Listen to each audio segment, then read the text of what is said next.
If you haven't heard about Anchor by Spotify, it's the easiest way to make a podcast with everything that you need all in one place.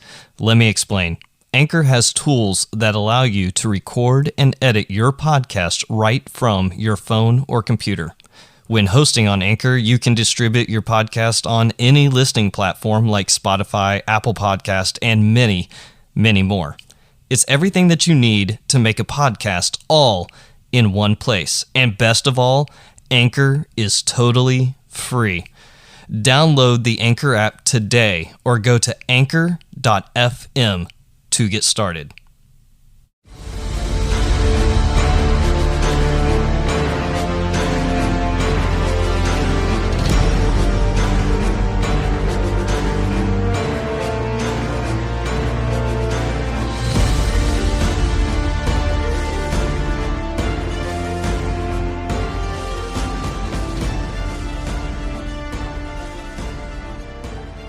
Welcome to the Wartime Leadership Podcast, where we explore what spiritual resiliency looks like from different perspectives.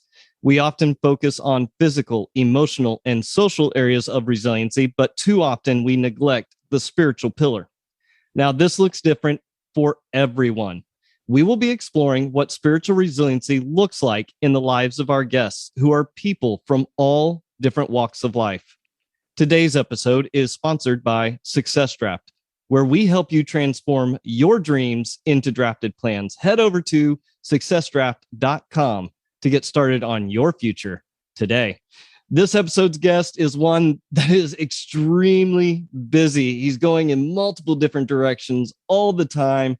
He's got so much stuff on his plate. We've actually rescheduled twice now to make sure that this was happening, but I had to make sure that I had Alundas Havens on. Alundas, how are you doing, sir? I'm doing well, brother. Thank you again for letting me on. And two, thank you for being flexible, man. Life events happen and you're a great human being. You understood. You said, hey, man, take care of the family. We can always reschedule for later on. So really shows your character, brother. I appreciate you from the bottom of my heart. Hey, this guy is a hell of a father. I'm just going to tell you right now, like the time that he takes for his little baby is absolutely awesome. I told him the number one job for he and I both is now being parents. So, absolutely. Hey, man, I am so grateful to have you here. Now, you really are going in multiple different directions. You have a podcast called The Winner's Paradigm. You have the Winner's Paradigm consulting firm, which is now transformed into something a little bit bigger called AIM. Why don't you walk us through that a little bit? Absolutely. So first, I want to talk about how it actually came to be of starting AIM. And because then it's going to kind of show you, the process of it. And I talk about it a lot. We'll get into it later on kind of my origin story and where I got to where I'm at. But part of it, I actually was working with a company helping other veterans increase their VA disability. For me, it was awesome, because I made my mark and it was getting people up, but it was tough. It was emotionally taking its toll on me because we got Vietnam vets, didn't get taken care of. Media was terrible for them. So the way that they perceived the world was very angry, or they were going through things because they never got the help that they deserved. So I love that position. It's just I ran into a point where my nanny actually ended up moving to Minnesota. And it was something from there where it was like, man, it took us 6 months to find a nanny. And what am I going to do? So I'm making sales calls, holding the baby. I'm figuring out, oh, shoot, how I'm going to make it happen. My manager calls me and starts asking me, hey, why are your numbers going down? I'm like, because I'm not making cold calls in between calls. I'm taking care of my daughter. I gave you a corrective action plan. I told you how we can fix it. It's going to take time. If you can respect it, I understand. If not, I don't get my bonus for the month. That's on me. I was already working 60, 80 hours that anyway, on top of going to school at the time and being a father. So I was sucking a little bit for working too much in this job. And then what happened was they approached me. And when I talked to that manager, is your heart still in it? So from there, I got a little upset. I'm like, I give you a corrective action plan on how we're going to fix this. You went that way. So all of a sudden I start checking out because I promised myself after the Marine Corps, I actually tore all the cartilage in my right knee. I was on a meritorious sergeant board. When that happened year 2, that got stripped. You're trash. So from there, I promised myself I'm never going to compromise my integrity, who I am, what I'm doing. I'll move on. Peace. So I ended up moving on from there. It was funny because I was in a mastermind with Zach Babcock and me and him start talking, and he's like, you know what, we need to start a business, and hey, we can set you up. We have the clients, we can be able to do something. So from there it was, hey, what do you love doing? Well, I love networking. I love being able to help other podcasters, because I know in my case, going to school, starting the business, consulting, it's all taxing, because again, it's taking time away from my family. One thing Zach does is he works 16 hours a week, 4 hours Monday through Thursday. And it was something where I was like, man, I want to get there. Like, he's over here posting stuff with his family every day. I want to be that. So it was one of those awesome to work with them because our core values aligned. But two was even better, was I'm helping alpha podcasters, alpha entrepreneurs get aligned to the perfect shows, guests that align with our message, so they can dial in on their content, focus in on maximizing their influence, creating those good relationships. And then we streamline that process. So example I gave for you earlier is we reach out, we send the graphics, we let other podcasters know, hey, this is when it's dropping. I send the follow-up emails. When are we doing it? For instance, I had 2 podcasts that came out today that I was on, and I didn't know until the day up. So it was one of those where it's like, hey, we want to streamline that so you can focus on you, we can focus on us. And in my case, it's been amazing. This is going to be my 3rd month quitting my job and moving into starting the business. And my life's definitely changed. Next week, I'm actually flying out to St. Louis to be able to go to Zach's event, Alpha Underdog. So it's going to be awesome, interacting with other people. Before, I never thought these things would happen. Now, I told y'all that he was busy. Like I told you the man was busy, but good God. I mean, just being able to fit in this time, dude, the time that you're taking to invest into me, into this podcast, absolutely worth it. Loving this. Hey, before we get too far into this, why don't we start with 5 easy questions? Let's do it. These are going to be really, really simple. They're very, very softballish. So I've been told they're rather difficult, but whatever. What is the best movie of all time?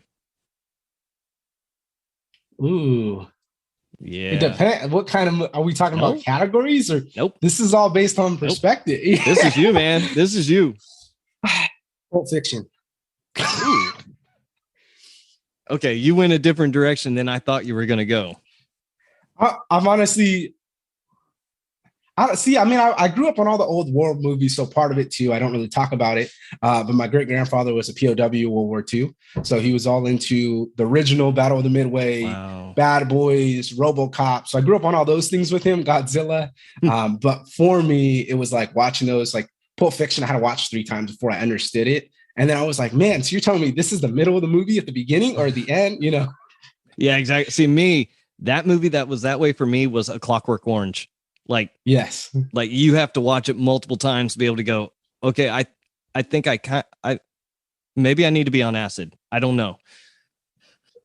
All right. Hey man, I'm giving you 2 plane tickets. 2 plane tickets. One is to somewhere that you've already been, and one is to somewhere that you have never been. Where are these 2 plane tickets to? Ooh, that's a good one. You know what? I would like to go. Okay, so first place, because I haven't really been too much outside. I haven't been out the country that much besides the Marine Corps. But I'd say first one I do is Germany again, because we flew back there after Kuwait. And that was a wonderful time getting hammered off that beer. I don't really drink anymore. So yeah, we'll, have a couple there and enjoy it. But I would love to be able to go back, experience that with the family and kind of do that. I also have a little bit of German in me. So kind of cool because it's like, I don't look like it, never learned about that side, but maybe learn about the culture and like it. You know what I mean? Somewhere I haven't been, that's a good one. I'd probably say Bali. I've seen a lot of people go there. Oh yeah. And that's somewhere I'm like, you know what, I'm going to do that. I'm promising my wife, hey, if you give me these times to work on the business, let me do this business trip, I'm going to take you somewhere. So I'm planning something big for her. Now that's awesome. When I retire in 2 years, I'm taking my wife to Israel. That's awesome, bro. That is where we're going.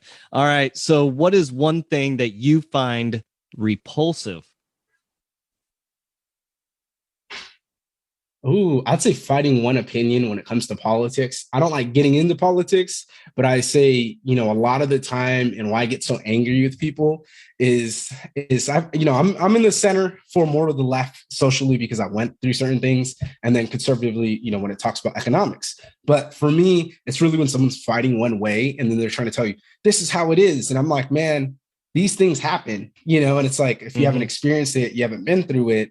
I had a friend like that where it was just like, he said these crazy things because he grew up differently than me. And then one day we had a character breaking moment.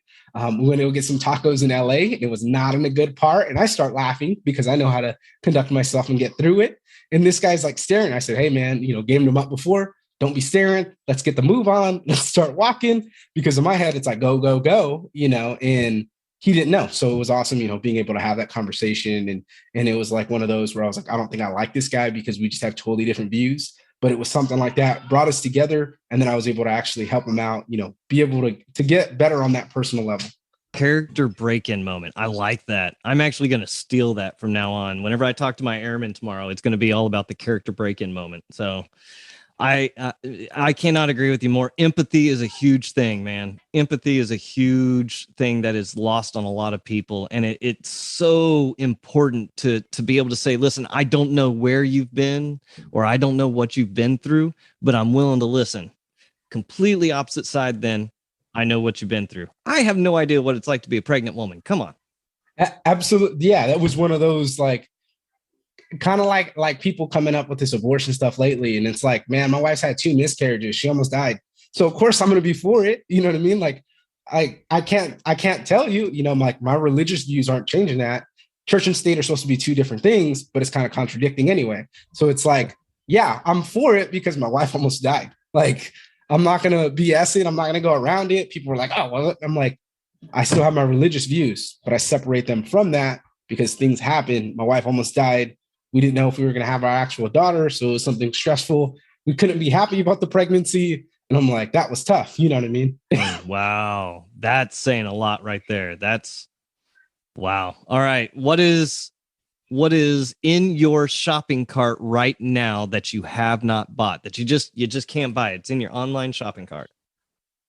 I buy everything in my shopping cart. That's the problem. Like we talked about before, you said I'm going to ask you one book. Yeah, I have a stack of like 30 books right here. I just buy.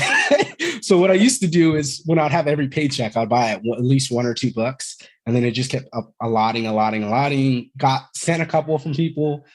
So now I'm slowly breaking through it, but it just depends. Some books you take slower to read, some you read faster. So yeah, it's a process. All right. Final question. Who's your favorite superhero? Batman. All right. Why? Absolutely. I'd say Batman, and the reason why.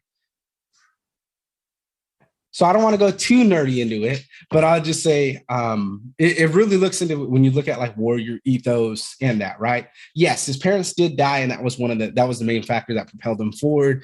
And people don't like him because he didn't believe in killing people. Even like Superman would get into it with him because he didn't want to kill people. He wanted to be able to let them be. I love Batman because it's like he does whatever he can do to win. He figures out the way to win. He gets over it. And then he brings people up during it. He may not be the greatest leader with them, and they may be like, oh, what the hell is this guy talking about? But later on, they see it and they're like, man, he really did that. He took the time to honor his craft.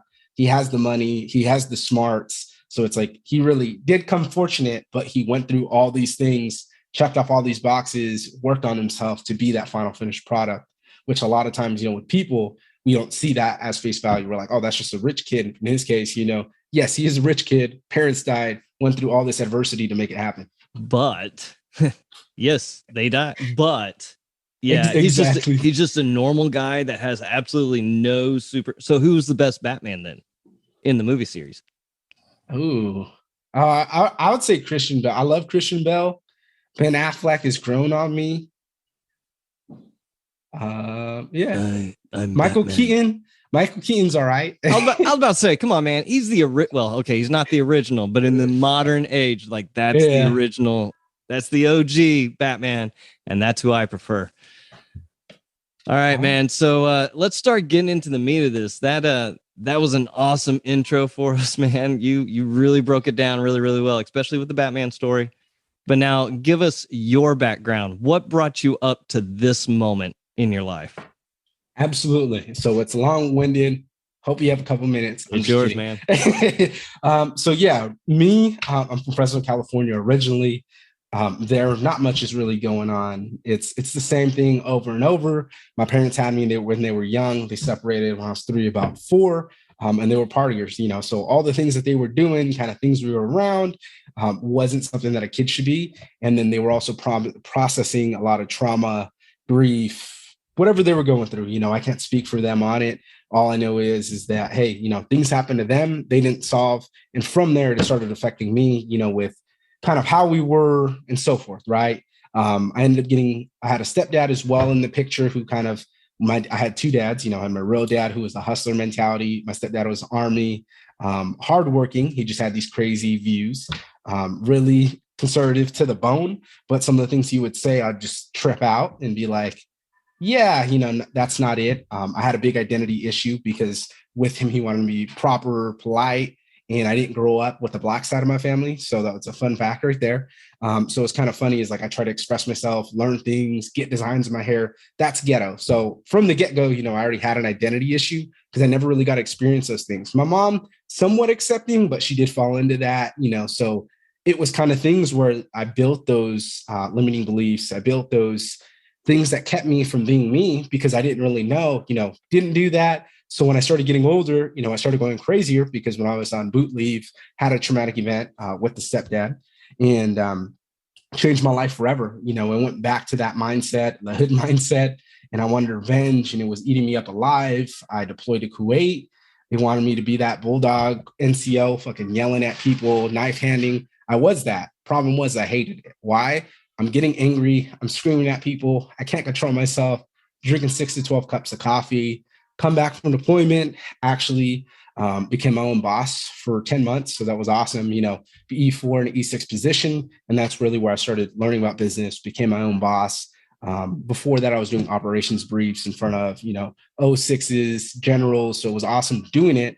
But, having that position was tough because I was an E4. E6s don't care. You go in the room and you try to brief something. So I had to go tactically. I had to, hey, I have a read receipt from my emails that I sent out. Staff Sergeant so and such deleted my email. That's why he's delinquent in getting training. Commanding officer looks at me.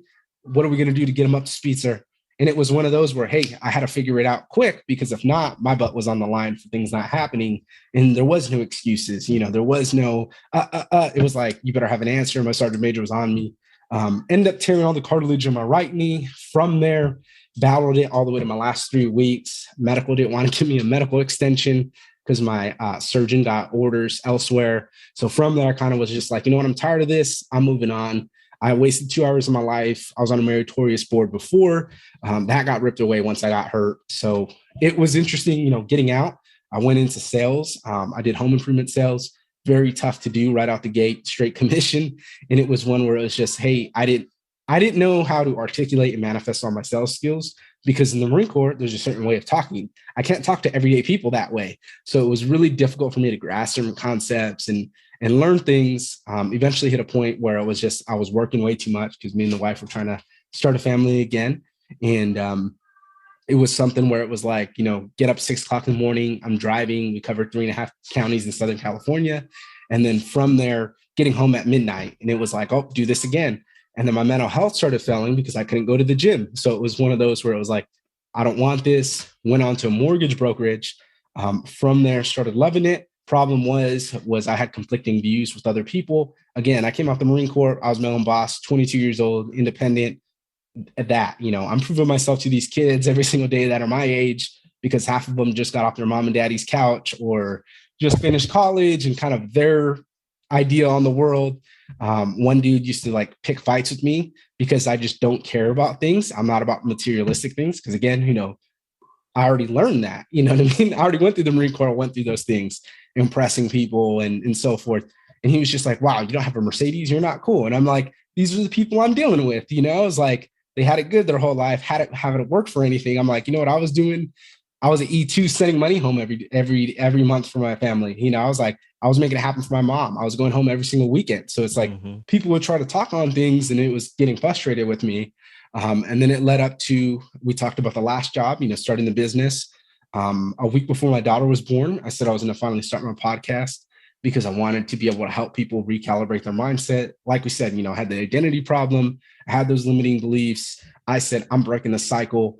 what I found a lot of was things that fell from generations. My grandmother did things to my dad. He did them to me. What am I going to do? Keep repeating it, you know? And it was one of those where you're a different breed. I would hear things like that. You're not built like us. You're built better. And it was like, I'm not built that way. I built myself this way because I went through all these things. You know, I dealt with it. I didn't heal my trauma. That shit came out after deployment because I could not adapt back to life. It was one of those, you know, definitely. And then I bet you can speak for it. When you're around people that get things done, especially in the military, when anybody gives you an excuse, you're like, it's not legitimate. Like if you're not dying, you're not severely ill, you don't have something that's limiting you from doing it, then it's an excuse. And where's the blue? Where's the blood? That's exactly. I don't see any blood around me. So what's your excuse? Yeah, I wouldn't say it that nice, but yeah, that was me coming back home was tough. I tore up a lot of relationships because I didn't know how to express myself. And it was one of those where it was just like, I was so used to yelling at people that's where that self-help started. And I started saying, hey, I need to figure out what it is, you know, eventually led to meditation, which led me back to praying. But it was awesome, you know, having that whole process, learning all these things because I was able to start sharing it with other people. And that's the objective of my podcast as well. And that's absolutely awesome. Like I find that this is very therapeutic for me to be able to just have a conversation with somebody and talk through these types of things, especially when it's a military individual. When it's prior service, excuse me, in your case, once Marine, always Marine. So as always, as a Marine, it's easy, right, to have this conversation here because been there, done that. Absolutely. And a lot of that's those experiences. But I really like how you say recalibrating your mindset. How you did that through what ways? Good question. Research and however you want to take it. You know what I mean? Some people tell you get off YouTube, get off TikTok. I'm not. I'm going to tell you I consume a lot of TikTok. Why? I get to get everything I need there. I get to learn about nutrition. I get to learn about what kind of workouts I want to do. I get to learn about mindset. That's what you got to do. You know, you got to surround yourself with the people. So for me, it was joining masterminds, getting around people that are doing things. What's actually funny and why I got led to kind of with Zach's team was I just commented on Facebook in the Facebook group. And I was like, hey, man, you're very inspiring. You went from prison, you started a 6-figure business. Like, man, I look up to you so much. And I haven't even went through that. You know, I got off the military and now I'm over here square one and I'm twiddling my thumbs, you know, going to college. But I figured out college isn't for me at the time just because I have, you know, different belief system. They're making me write these papers. I don't care. You know what I mean? I really don't care what this is about. And it was one of those where it's like, yeah, now I finally have my last month next month. But it was one of those where it was like, this isn't for me, you know? So I followed up in that group. One of his, it was a COO at the time, eventually went to his president and reached out to me. Hey, brother, I'm an Army officer, just got out the service as well. If you need anything, let me know. So I built a relationship with him, eventually started working with them as a moderator, getting them into their group. And it was awesome, you know, being around those people. Because I'd say being around those people with, you know, reading the books, having the conversations in the podcast, working on myself spiritually, working on myself as a dad, all these things started to align. Because it was, hey, you know, if you're not doing one thing, so if I did all these things and then I'm not taking care of my wife and I'm not doing what I need to do around the house, my wife's big on cleaning. She wants to clean every single day. I don't, you know what I mean? I'm like, I got bigger things to do, but it has to get done, you know? So it was one of those where it's like, if they're doing all these right, why can't I be like them? And getting around those people, having all the knowledge, applying it, because that's a huge one, you know, as we read it, we consume it, we don't do it. So it's really doing all those things, really propelled it. And then mentally, I had to get myself back in the gym because, again, I battle with a knee injury, as well as I have bad joints. So I have I have really bad joint problems in my hips, shoulders, knees, elbows. Maybe it would be easier to name the ones that you don't have issues with. Yeah. So basically what I'm saying is every day I wake up, I feel like complete shit in the mornings. The temperature change messes me up. I'm just aching. If I go to the gym, it's at 4:00 in the morning, like I did today. If not, you know, that's okay. Then what I do is I found things that are going to help me. So I'm real big into CBD now because I have my sponsor to my podcast. So I use that because it's helped me being able to lead to the end of the day to be able to get these workouts in. So that was one thing where, you know, I was hesitant, but I needed to try something because when I was in service, they put me on antidepressants and, oh, it's a neuro blocker. It's going to stop. I actually started having panic attacks, crying at work, shaking and shit. And then they tried to tell me, Well, it's like this. If you have a bowl and then you pour in water and it overflows, that's your serotonin. And it doesn't really get to where you start feeling it. You're making yourself feel this. And I was just like, lady, I take that shit. I'm having these bad thoughts again. I'm upset. I'm getting angry. I'm crying. I didn't feel like that before the medication. I stopped taking it. I start being aligned with the right people. I start consuming everything, watching what I'm doing, becoming more spiritually aware. All of a sudden, I'm better. Whoa. You know what I mean? So, boom, mind blown at this point. So it sounds like your transitioning time between the military to the civilian world was a little rough, a little rich. Was it the leadership styles? Like, why don't you walk us through your leadership style and how it's adjusted between the core to now you came out, you were working for people, and now you're kind of a self-made boss? Absolutely. So I'd say my leadership style was terrible initially. Why? What's funny, and I actually had a conversation with my other business partner, Tim, today. And it was talking about it. And he's like, I have a problem with tonality. And that's just the way I was raised based on my parents be yelling all the time. Of course, Marine Corps, but military is a little bit different because you know what you can and can't say. So it's different than popping off back at the wife because you know you can get away with it versus, doing that to someone else. You're not going to do it. You know what I mean? So it was one of those for me, right? So in my case, my leadership style, again, like we talked about, I was that bulldog NCO that they wanted, screaming at people that hated it. Why? I ended up drinking more because I was so stressed out. I had these leaders that were great individuals.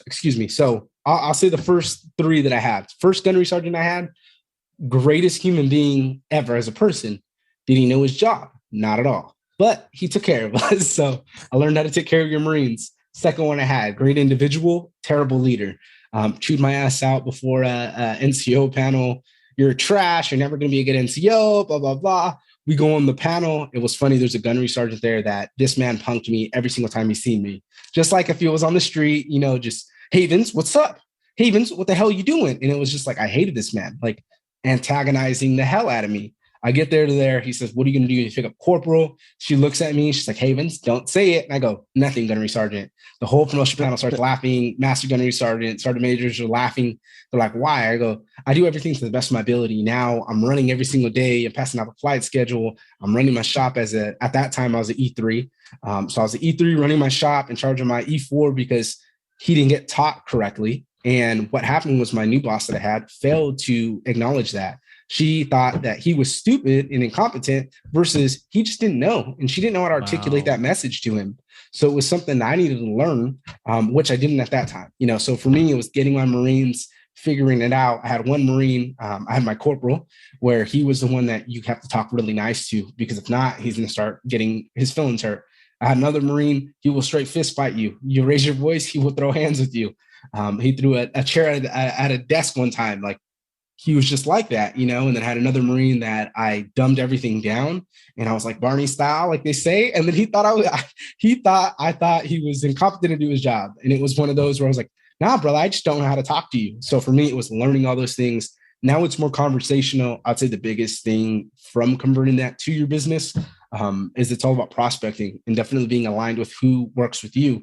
So if you have that client and they're an a-hole or whatever it is, you're like, I don't want to work with this guy. And you don't need to, you know what I mean? So it really changes it for you, because it's like, yeah, you may not be able to make money off of every single person. You're not going to be hustling them like a lot of companies do, but it's about your energy, your time, what you're doing. You want to be involved with the right people. So definitely my leadership style has definitely changed now, where we can bring up to speed. And as well as, you got to be able to take that and be able to get corrected from other people. Because how are you going to be a good leader if you can't be a good follower first? Be able to learn this. We talked about, getting all this content, feeding it into yourself. But if you can't even be someone to take constructive criticism, which even now I try to learn things and I'm like, man, I should have said this differently, or this guy's doing this well, I need to get cool with him, because it's all those things, so you can be able to lay that for your business, for whatever you're doing, and make sure you have those relationships. Because again, health is your wealth. I definitely say that, my mental health was shit in the Marine Corps. And now it's something that I prioritize because I know how it feels. I've been there. Funny thing, my wife got it. My wife's injured right now, and she went through the same thing. Somebody less deserving, been in less time, got promoted. And I had to teach her that, I'm like, man, I've been there before. It sucks. And I'm like, you're going to hate me for saying this, but you either get bitter or better. And I'm like, in her case, she can't control it, do the best you can do, keep working your ass off. You know what I mean? She had a hemorrhage in her brain. Like, there's nothing she could have done to prevent that if it happened. You know what I mean? I'm like, take care of yourself. Don't stress on it. You don't need that. I did. You know what I mean? I was that one, like, pissed, going back, storming in the sergeant major's office. Why did this guy get meritoriously promoted? I should be a sergeant right now. Marine Corps changes it to 4 years time in service. And that was right when I got out. I missed it by a week. So it was kind of funny. Geez. That, and even if I would have stayed in the Marine Corps, I wouldn't have got promoted for another year. Because if you're on an extension, they won't give it to you. So it's something for me. And then they were like, oh, if you go on limb, do a third time for your knee, you can get charged with malingering. So that's why I was like, you know what, I'm out. Like, I don't care anymore about making this a lifetime career. They were actually going to try to catch you on malingering? They could, yeah. Wow. I mean, in theory, I wasn't even supposed to get out because I was on my second term of limited duty. But the problem was, and I was playing fuck games with them. I would go. So I went to my surgeon. He said, all right, well, what you got to do is you got to go to the specialist now because you got orders. Go to the specialist. I don't write you the medical extension. Admin does. I'm like, no, they do not. Go to admin. Oh, we can write you an extension, but you're going to have to do two physical fitness tests because I missed both of them. And then I would have to do 2 combat fitness tests because I missed those. And I was like, I can't run them. I haven't ran in 2 years. My knee shit. We'll go back. So I was going back and forth. And that was where I was just like, you know what, I'm just going to terminate this because I wasn't getting anywhere. I had 3 weeks left. Like, how am I going to start applying for jobs or figuring out what I was going to do if I was still being played with by them? And that's where I was like, you know what, I'll go with the VA. And then from there, started becoming healthier, my mind, body on my own. Now, going back to the VA to get these things corrected. Luckily, I got compensated for it, but definitely was tough. Man, that is the most military thing I've ever heard in my entire life. I kept going to office, back to the other office, back to the same office, back to another. I mean, that is just the most military. That is a lot of the way of what happened. It feels like that sometimes, though, right? It really feels like all you're doing is just chasing a tail. No, it absolutely was that. And that's what was frustrating was it was like I went through that for months because before my flight surgeon, she was not the greatest person. She actually, for my final physical, wasn't cool. She put on there, doesn't have migraines. Luckily, I got all the paperwork for it eventually to be able to claim it. But she screwed me over all these things. And she didn't want to send me to ortho. She wanted to handle it on her own. She told me I need to be a big boy because my body's changing because I turned 21.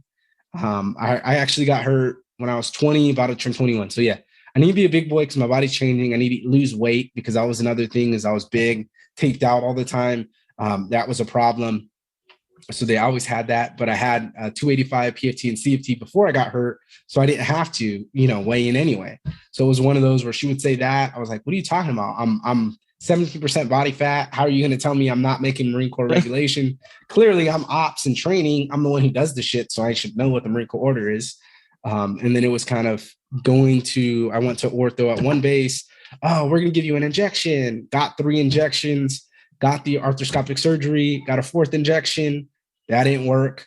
Oh, and it was just like wasting months of my life, like a month and a half later, going to the doctor month. And it was just like, man, you know what I mean? Luckily I went to physical therapy to get that documented, but it was just strenuous. And that's part of why I said, you know what, I'm moving on. I can't be doing this anymore because it was just tanking. And then just, like I said, I'm watching people get promoted who I felt were less deserving because I did more, been there, done that, was my own boss. And I see these guys, fresh, been in there a year and a half, 2 years, pick up. I'm like, how are they picking up before me? You know what I mean? Yeah. And it's a mental game, right? Like it starts Absolutely. To get to you mentally after a while of, am I really actually worthy to be here? Now, I want to mention something here, and I don't know if you noticed, but when you start talking about your first 3 supervisors, because you called them leaders, you actually paused. You said, my first 3 leaders. You paused when you were going into that. Absolutely. And the reason why is because I like to put the emphasis on there. They all played a huge part in my career. The third one, I didn't talk about her. She was one of those that got through her career because she knew what to say, but didn't know how to teach people. You know what I mean? And got all the way to the point she couldn't take constructive criticism. What's funny, and it's actually funny now, is that Marine I talked about that he thought that I thought he was incompetent. That's my little brother now. And me and him still talk. Only guy really that we're still in cahoots, talking. I'm actually going to go drive to LA this weekend, go have lunch with him for his birthday. But he's that guy, was my right hand. And she didn't know how to teach them, and she didn't know what to do. And she's over here yelling at me. And before she went on deployment, I said, hey, I'm going to lay out all the things that happened to me on deployment I went on. And I'm going to let you guys know what happened. This is what you need to fix in the shop. This is how you need to talk to each other. You need to be able to decompress, because there's going to be days you work 18 hours. So not getting that sleep, being hungry, you're going to be pissed. So you better go in the gym and work your ass off. Like, and I'm laying all these things out because this is what happened to my shop. I almost fought my corporal one day because my staff sergeant wanted to put fuel on the fire and start saying that he was saying a bunch of things about me and how bad I was doing of a job when I was the one running the shop. So I was like, he wouldn't say it, but I didn't know, you know what I mean? And that was the game she played. So that other boss was like that. I told her all these things. Unfortunately, she went on deployment with them, repeated the same mistakes. They had a terrible time, hated each other.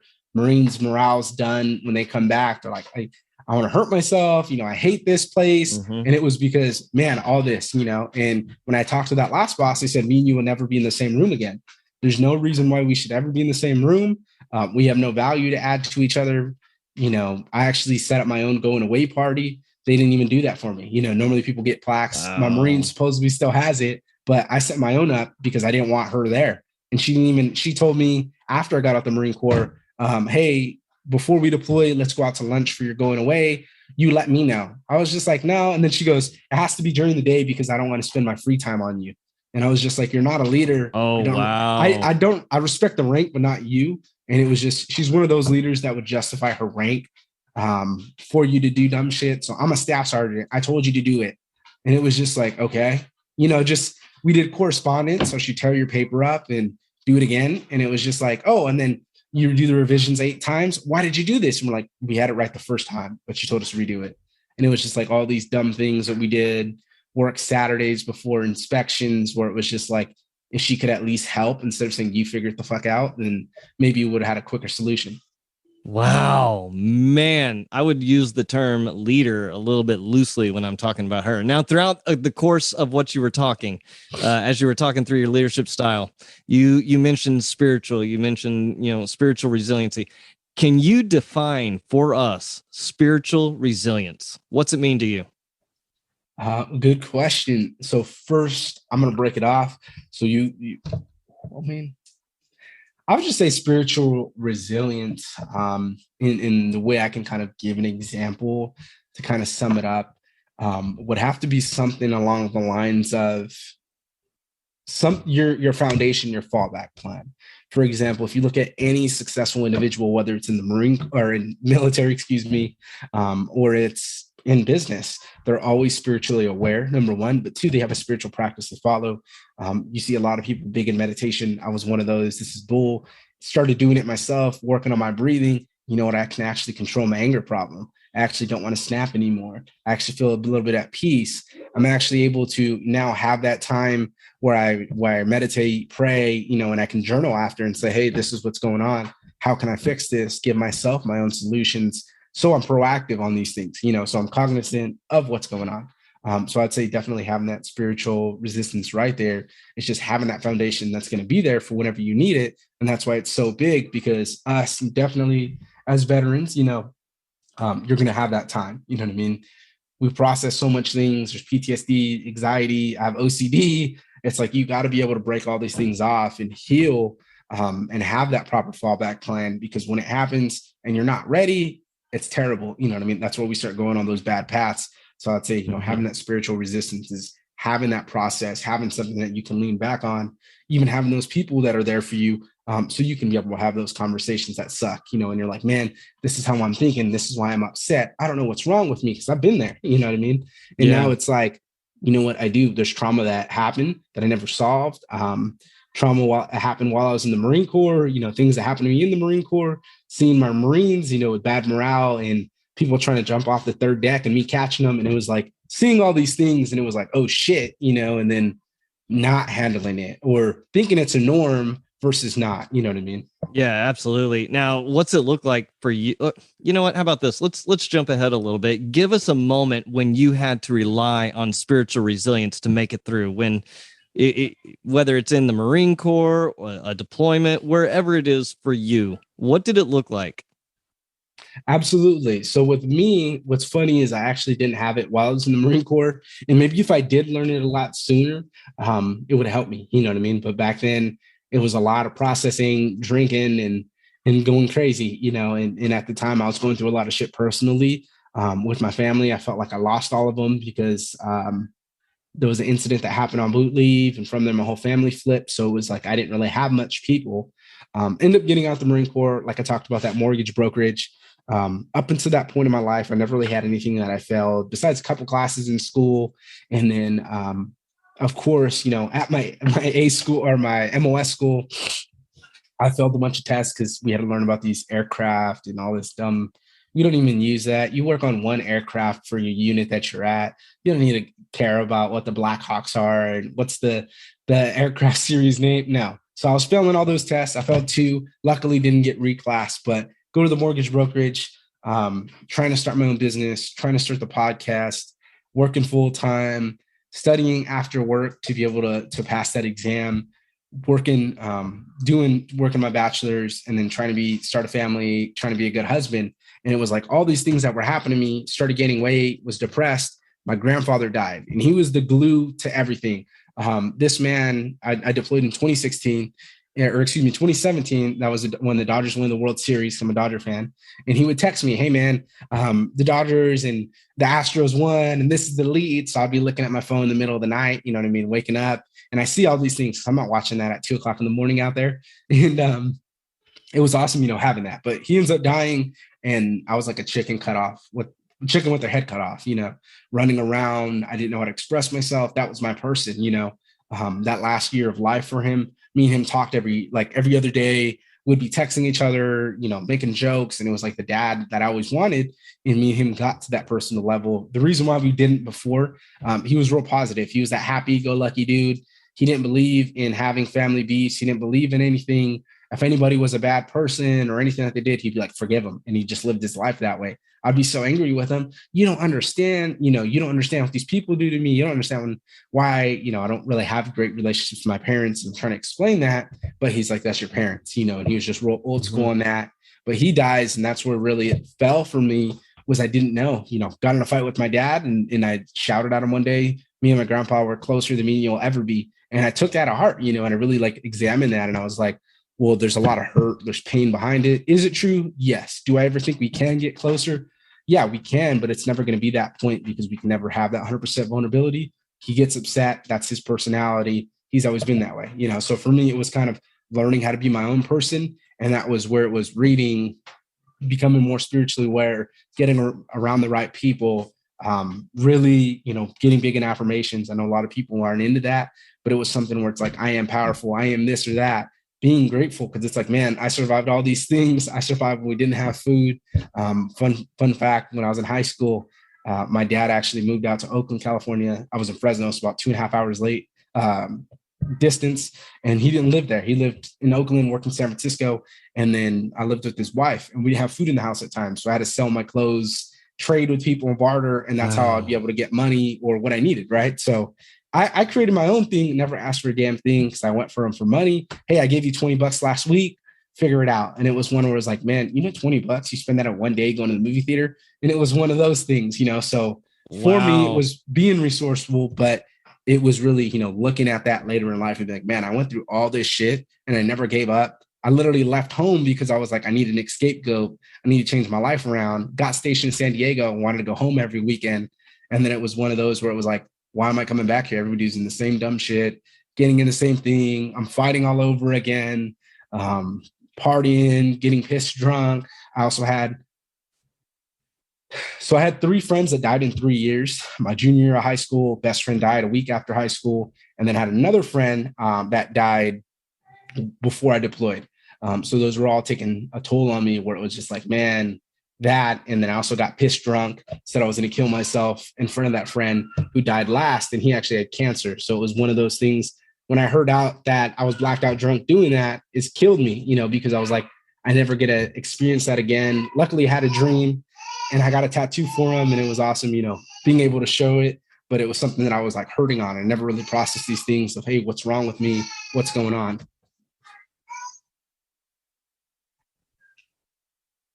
So, man, it sounds like you have just had a whirlwind of resiliency training, to say the least. Like, you've come out of some pretty major stuff in your life. And the last thing is with your grandfather, somebody who's taken that role of father, and he's passed away.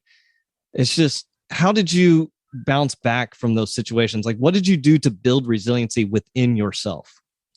Absolutely. So, like we said, it was the gratitude, affirmations, really piecing it together.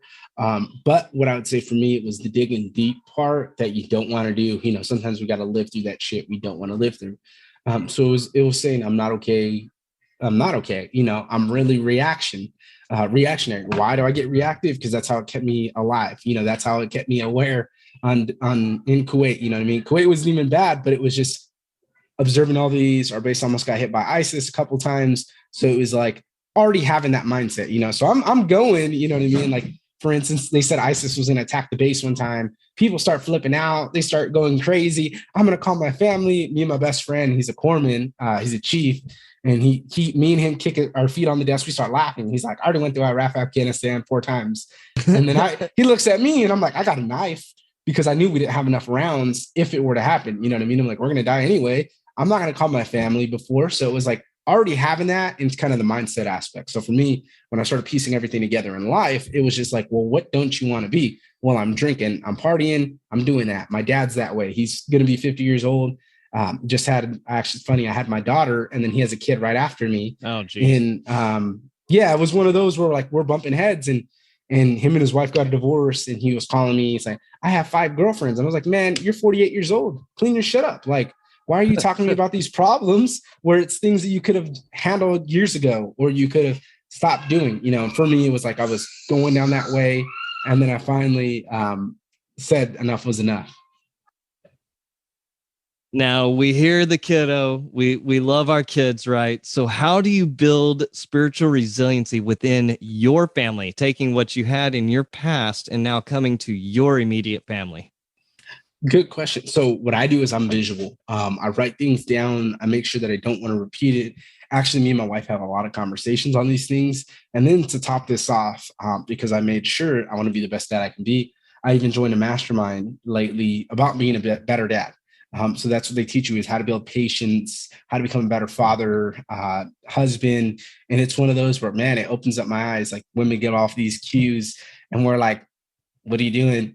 So it's like, I'm finally picking up on it. Okay, yeah, my wife needs me to clean the home in order for her to be happy, So it's like piecing all these things together. And in my case, we don't know everything. So why don't you get around those people that do know it? And then you got to put the work in, and you got to be able to do it. And sometimes that's what sucks, as men, we push, we do all these things, and we feel like we're not rewarded for it, or we feel like we're not appreciated. And it's just really like dialing in back into us, and then having those conversations so we can be able to be transparent on that page. And I'd say that's what's huge from point A to point B with my wife is, saying, hey, like, these are all the things, having those conversations. And she's like, oh, well, you just don't like anyone. And I'm like, no, I actually, I used to have a problem where I just didn't fit in, and I just didn't feed into things people were doing or whatever, because I already been there, done that, So it's like, now when I click, the reason why I don't click with every single person is I'm transactional, and I have to have value in exchange. So if you're talking about bullshit, you're talking about nothing, and you're complaining about your problems, I don't want to talk to you, because we're not going to get anywhere, And it's like, it's different if you're talking to someone and you're helping them and saying, hey, this is how we can get you up. Let's start you a side hustle. Let's do this. What are you interested in? Versus the person who's like, I can't do it. It's hard. And I'm like, yep. I have those conversations, you know what I mean? I have that with family, where it's just like, you can't help yourself. I'm not going to help you. You can't help yourself. How am I going to help you? So it's having those. Yeah, no, I totally get it. Yeah, I totally get it. And what it sounds like it's a really big link in for emotional intelligence, that EQ, really understanding the emotions of who you are and the people that you have. This is something that we're learning a lot with our son. We adopted him 2 years ago, as my listeners awesome. Know. They know that we went through that process. And a good portion of that is emotional intelligence, learning how he feels in the same way how my wife feels. And that's why even like you and I's conversation has really, evolved over time, because of the fact that we go back and forth with emails, but it's a genuine care that I have for people whenever I listen to them, and I understood what you were going through in those moments. So I wanted to pause, let you have that time to do what you need to do. But that's just a little bit of actually giving a crap, right? Like actually caring about the person that's sitting across from you. 100%, brother. And I really love that about you. So thank you for that. But no, that's really what it is, is we're all people, we're all here on our same journey. Whatever you think, whether you're religious, you're not, you're spiritual. Like for me, I'm more spiritual than religious. Why? Because there was things that I didn't agree with in the Bible, and still there's things that I don't, and there's things that I do, so I follow those things, you know what I mean? I live my life that way because it's like, I've had people close to me die, you know what I mean? So I understand when you're like, fuck, this person was awesome. I can't live my life without him. Like my friend that had cancer, most happy dude I ever met in my life, you know what I mean? And was that guy, was the one who was there for you. And that, we didn't talk as much when I got in the military, but I'd throw parties, he'd show up and he'd be like, hey man, how are you? How's your mom? And it was just having that genuine concern, and I think that's what happens sometimes as people. We move so fast, we're doing so many things, we don't do that versus, like we said, even starting a business, you're building on relationships, you're focusing in on that. And that's when you're going to start being happier. Like for me, when I stopped being around kids that wanted to argue and prove, and I have flashy things, I went out to Mexico, I party, and I'm like, man, I don't do that. Like, do you want to go out with us? No, I don't go out anymore. You know what I mean? It's like, why? It's like, because I was married and I did that shit and it didn't lead me to good things. So why am I going to do it again? And it's like having those conversations. Absolutely. Absolutely. And I tell my airmen every single class, I tell them, I can't tell you how to care, but I can show you.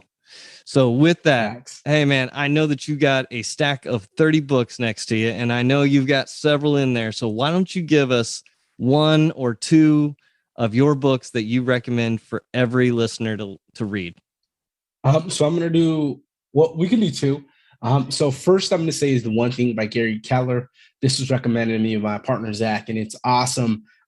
It's all things that we've done in life, focus on the one thing, but you don't realize how much your one thing is your one thing. So that can be on business, that can be on your career. And you're like, I'm going to focus on one thing here, for me, it's hyperfixating. So like I said, I had the problems where I couldn't focus, couldn't do things. I hyperfixate. I'm going to put 2 hours. I'm going to get my clients booked on shows. I'm going to get people on their shows. And then I would say from there, I actually just read it, Wim Hof, his book, Wim Hof Method, because it's teaching about those breathing mechanisms and what we can do and how to heat up your body and all those things. And that's something we need if you want to become more spiritual aware.